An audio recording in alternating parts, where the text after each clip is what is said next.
Hello, everybody, and welcome back to another episode of How to Leave a Cult.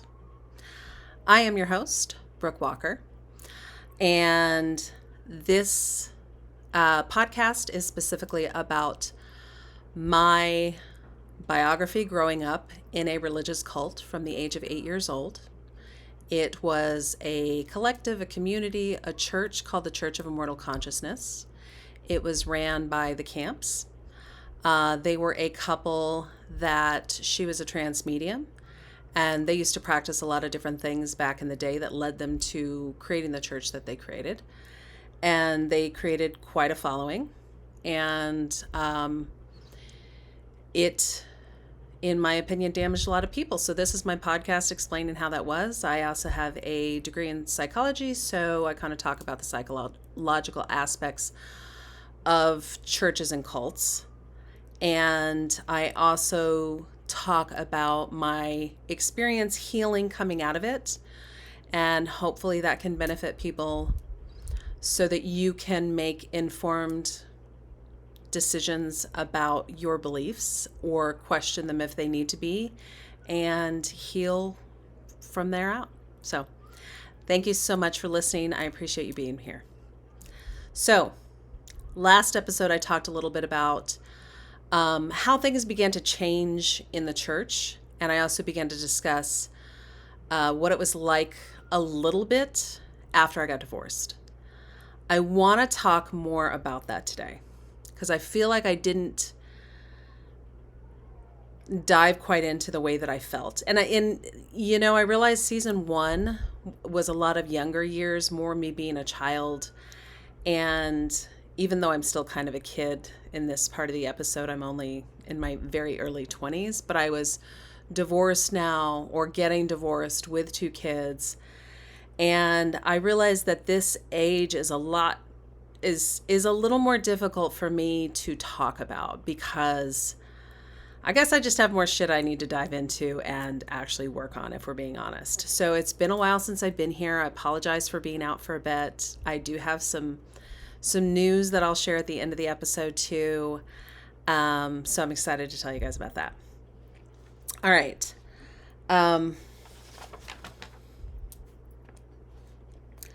So I've expressed a lot about my identity and how devastating it was to get divorced because my identity was so wrapped up in this idea of being raised to be a woman that's a wife and a mother, and this relationship that I'm told is supposed to be this very spiritual thing, and that if I had listened the way that I had been told to the years leading up to this, that I was going to create something that was going to be much stronger than what my parents even had. And my parents had been married for, over 20 years by then, I believe. So getting divorced was devastating because it blew apart so many pictures that I had. One of the other issues with getting divorced in the church, in the cult, was that meant that I became a single woman. And single women in that environment were looked down upon. And it was never really talked about, but it was abundantly clear. And it was clear for many reasons. It was clear because they didn't have none of them had much income, so they weren't contributing the same way. And they couldn't serve outside of, most of them, if they're raising kids, they're busy, they're working wherever they're working, and they're raising however many children they have. And most of the single women had at least a few kids. And then at the same time, and all of your kids are bastards. And I'm not saying anybody, and this is the thing, like, you live in an environment and you get the feeling and you get the impression of things, even if they're never really spoken. Like, there can be undertones of things that are going on that, even though nobody calls it out, it's true. And that was one of the situations. And so you had all these women when they were single that they had children that were fatherless, which was one of the systems of the cult too. And it's one of the things that still really bothers me a lot today.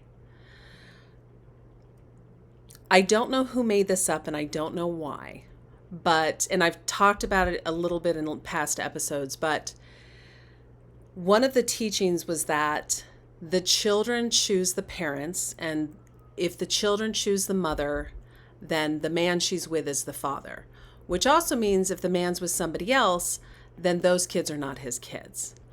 So you had men in the church who were now with a different woman and raising her kids and ignoring their kids that lived across the street. Now, this didn't happen with me specifically because my ex just left. But there was multiple families that this happened to.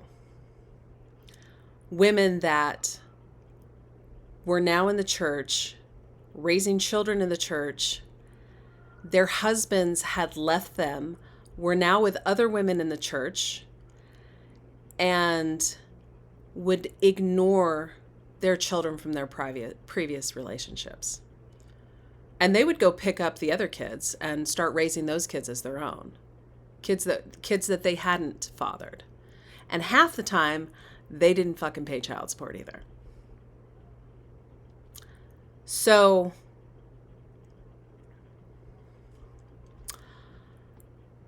I became a single mother, and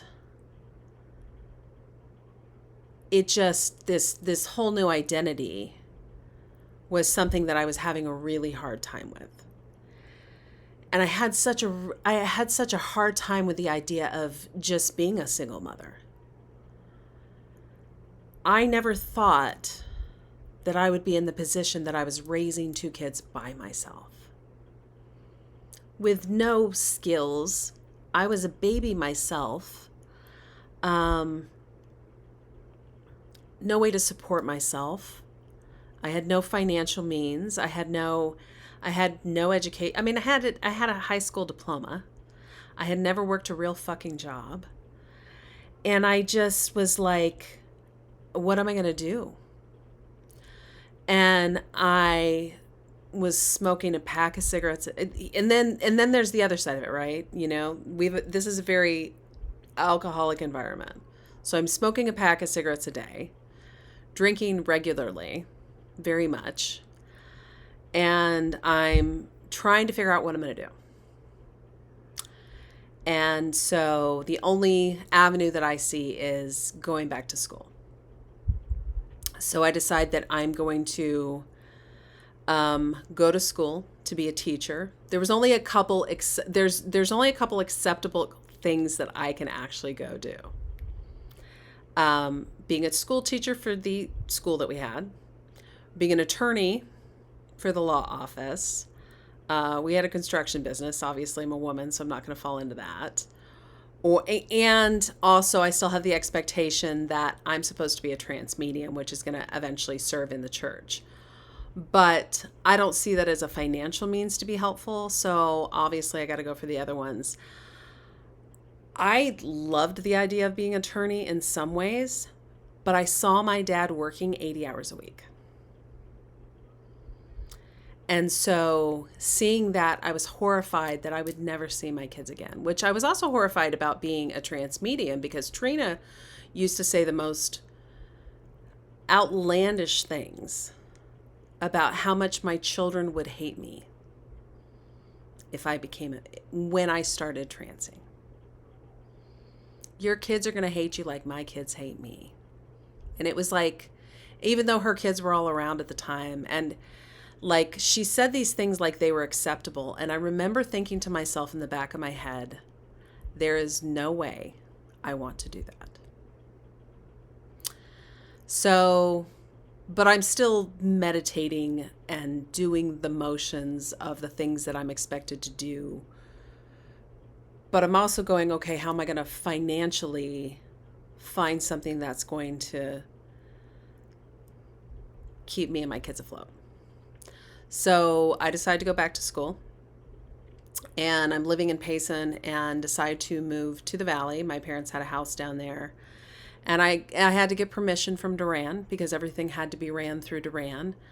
And he gave me permission. So I moved with my kids down to Mesa and enrolled in school.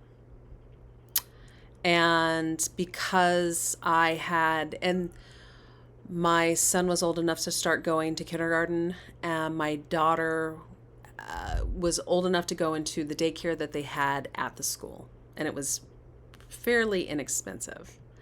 And then I started waiting tables. So I'm waiting tables, going to school, raising 2 kids, and doing what I can to get by. And I'm smoking a pack of cigarettes a day, and I am an emotional train wreck. Because I keep thinking to myself, I'm like, and I kind of just want to explain, like, I share with you guys a lot of vulnerability about emotionally where I was in situations because I want you guys to understand how far I've come, and I want you guys to feel that there are dark moments that are very relatable. And I felt stuck. I felt like I had 2 kids and that I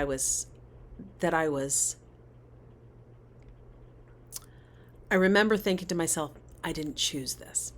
I didn't choose to raise 2 kids by myself. That's not the life I had signed up for.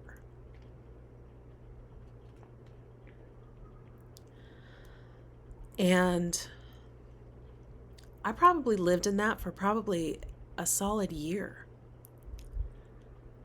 Feeling like I didn't sign up for this.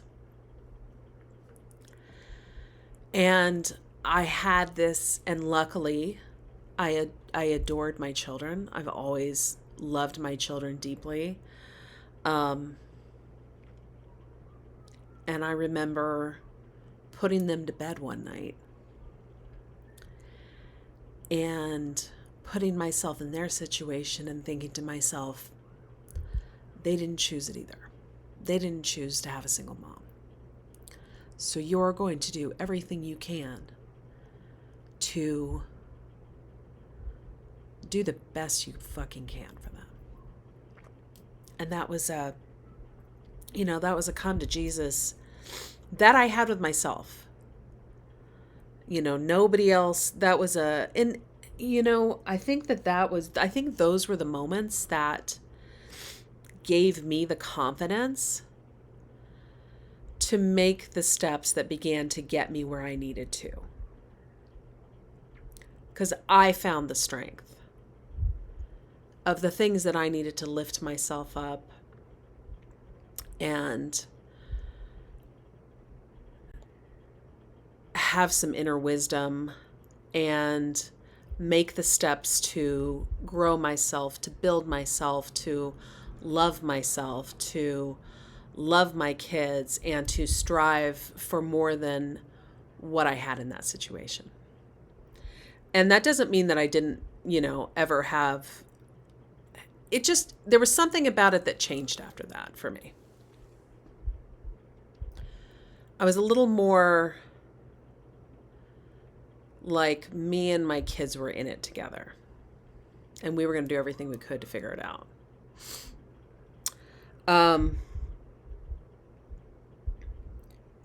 So I began working really hard to try to make up for everything. Now, around that time, and I'm going to school, I end up buying a car from somebody who was there for a very short period of time. I actually can't even remember his name, but he was living across the street and he sold me his vehicle, and I know he was involved in the church for a little bit of time, but I bought a Honda. I bought this little Honda from him, going to school to become a school teacher. Got enrolled in everything, and I began having what I thought were panic attacks. I talked in a couple different episodes about my physical health. This was one of the times that it hit me really hard because the amount of stress that I went through going through the divorce. And the divorce was rough. It was really difficult because my dad was the one who did a lot of it, and there was always this part that he was kind of heartbroken about the whole situation, so I felt like I had difficulty having my emotions about it. Plus, my dad being an attorney often turns on attorney mode.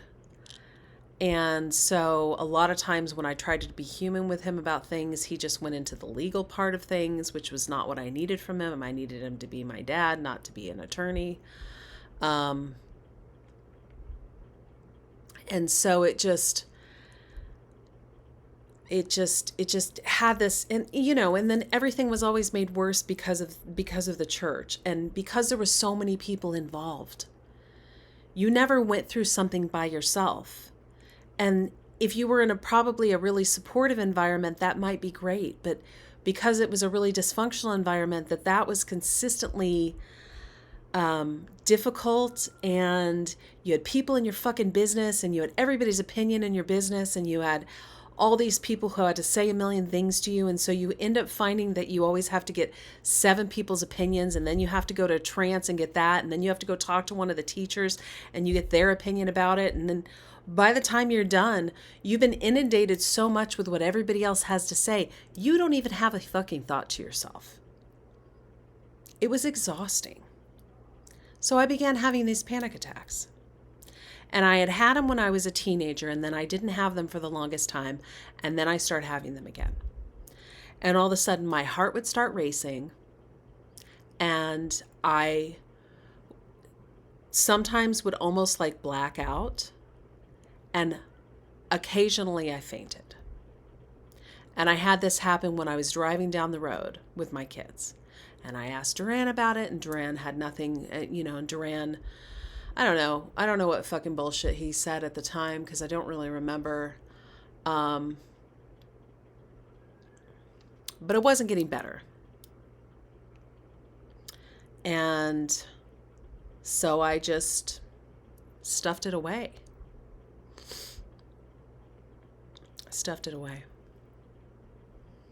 Smoked more, drank more, and just buried myself in taking care of my kids and going to school and working.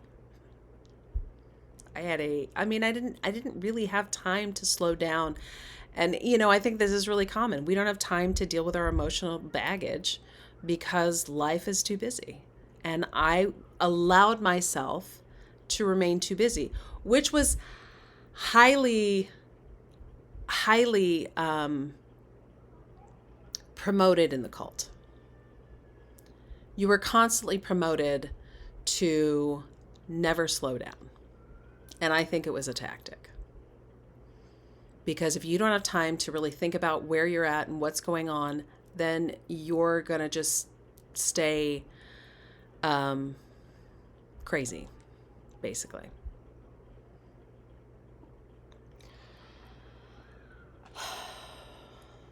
So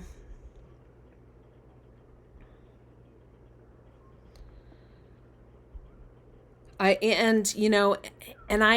don't think I ever even, in that situation, with all of that, we're talking about a year or two that I'm going through all of that stuff.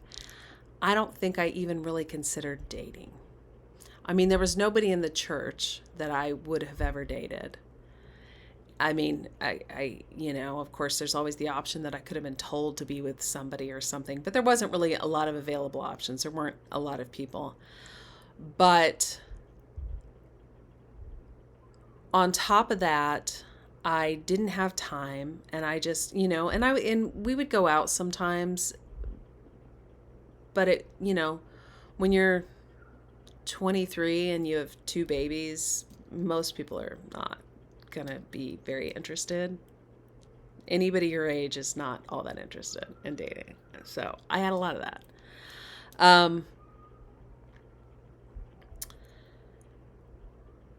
And I'm sure as soon as they found the environment that I was in, that's not going to help it either. So I focused on what I needed to focus on during those times, and just started working on getting my education. But all the people in the church were still very difficult on a day-to-day basis. I want to talk about some of the emotional stuff that comes from that. How draining. So one of the things that came out of it too was like, now that I'm getting divorced, then I had this, which there was a ton of shame about that, and guilt, and feeling that I was the problem and I was the reason, and all these different things. And so I wanted to talk about shame, and I wanted to talk about pretty much the queen that I think has really shed so much light on this, which is Brené Brown. If you're dealing with any kind of shame stuff, you absolutely have to go pick up a book from Brené Brown. And if you want to just dive in, and if you're not familiar with her, just go listen to one of her TED Talks. The first time I heard one of her TED Talks, I was listening to it at lunch, and I literally was crying when she got onto the subject of shame. Because I realized shame has been something that has been so difficult for me to navigate, and I had so much of it. But I'm going to read you a little excerpt out of her book. This one's Daring Greatly. I have several of her books, and I've read a bunch of her books because I think her stuff is phenomenal. Shame is huge in churches and religion. I feel like it's built in on purpose. Shame derives its power from being unspeakable. That's why it loves perfectionists. It's so easy to keep us quiet. If we cultivate enough awareness about shame to name it and to speak to it, we've basically cut it off at the knees. Shame hates having words wrapped around it. If we speak shame, it begins to wither. Just the way exposure to light was deadly for the gremlins, language and story bring light to shame and destroy it. Because it's understanding and combating shame, aka Gremlin Ninja Warrior Training. So, Daring Greatly. And she's got so many other great books, and she really dives into emotions and the science of where they come from and what they do to us, and all these different studies on men and women about how we deal with these different emotions like shame. And I think shame is a huge one if you've left any kind of church environment. That is one of the biggest places that I feel like we, part of the reason I really did this podcast is because I wanted to bring light to a subject that I felt like I could give a specific perspective on, and I share my story with you guys so that you can have understanding, and that you can reveal your stuff so that you can pull yourself of any kind of shame and guilt and all the emotions that go along with being raised in this kind of environment and the different things that are put on you. So on the Brené Brown thread that we're on for the day, the other thing I am going to recommend checking out from her is she has, if you look up of her values, she has an entire sheet on values. Values are really important. Values are important because values is where we derive the beginning of our belief systems, and it's what attracts and repels us from other people. And when we learn to know what our values are, when we learn to honor our values, what happens is it helps us create proper boundaries the way that we need to. Okay? So if you pull up her value sheet, there's over 100 values on it. Things like respect, family, integrity, and a bunch of other ones. And what you do when you pull up this sheet is that you begin to circle the ones that mean the most to you. And you may go through and you may circle 15, you may circle 20, you may circle 7. But I want you to go through and begin to pick out the values that mean the most to you. And I specifically want you to see if you can get it down to like 3 to 5. Why does this matter? When you begin to hone in on your values, you begin to make better decisions for yourself. Let me give you an example that is more work-based, for example. So let's say family is one of your values. Let's say you're in a committed relationship or you have children or you're married and you take a job that makes it difficult to make the value of spending time with your family a priority. How successful are you going to be in this job if you've picked something that doesn't allow family to be high on your priority list? People do this all the time. Why does this matter in a church or in a cult or something? I think that what draws us into these arenas is that they do hold a lot of the same values that we hold. There's usually strong community, there's family, there's similar belief sets. The problem is the areas that we don't align, we're not able to question. And because we're not able to question it, and we don't always begin to make the associations of where we're not on the same track, that's how we fall into positions that destroy our values and tear our families apart. And often that we're in a lot of these environments, the reason that that's able to happen is because we've already lost some of that because of past traumas. People join environments because they have past traumas and they see this little white light as being something that's going to heal it. And they're like, here's the solution.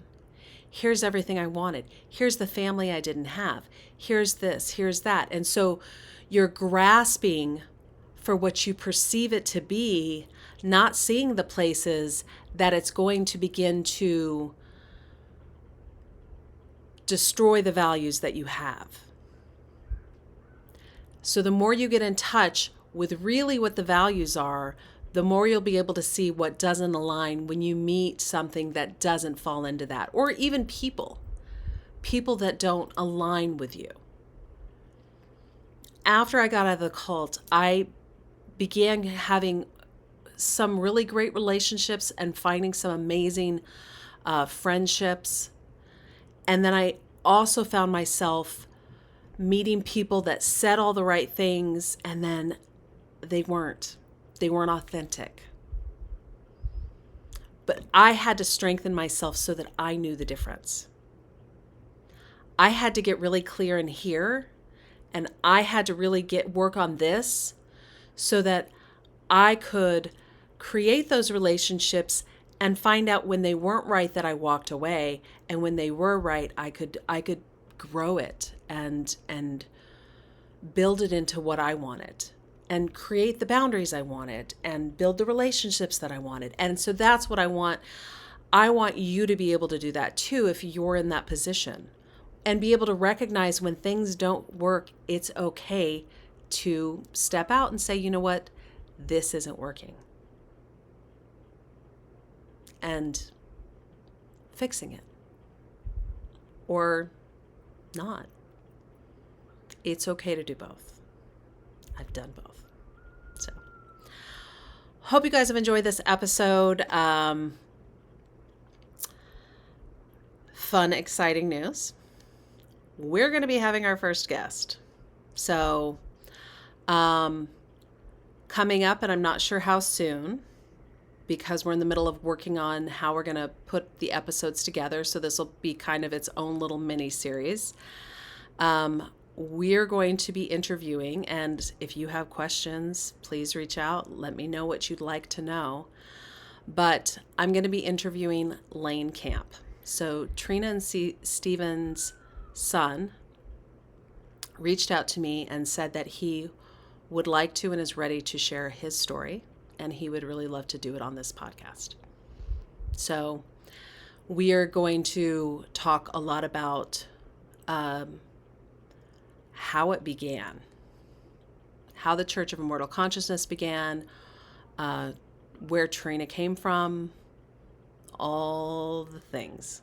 So, should be a lot of fun. Hope you guys are going to be tuning in for that, and see you soon. Bye-bye.